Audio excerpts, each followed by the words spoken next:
Manure adds nutrients and organic matter to soil and helps support crop yields. But you can have too much of a good thing. Too much manure over time can lead to high phosphorus test levels, which are of no use to the plant and are prone to nutrient runoff, which can cause algal blooms in waterways downstream. Sometimes the best plan is to move manure off the farm altogether to a field in need.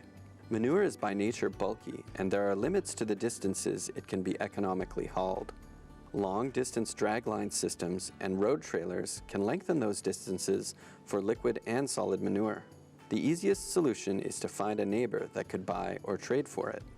Poultry manure is commonly trucked farther, with its high dry matter and nutrient contents. Some producers are exploring compaction and wrapping for long-haul transport, and there are systems to dry, pelletize, and bag manure on farm for marketing.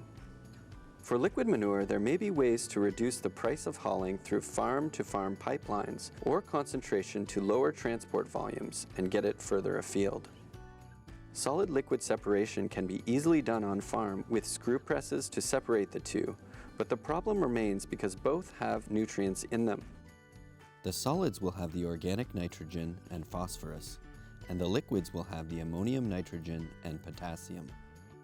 If we are going to go to the trouble of separating the two, we need to improve the overall economics of utilizing the separate components.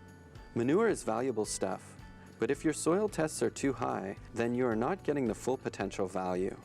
It wouldn't hurt to have a conversation with a neighbor who does not have livestock. If all your neighbors all seem to have too much manure, then you might look at what sort of processing or collaboration opportunities might be practical. Manure is a great resource, but even here you can have too much of a good thing.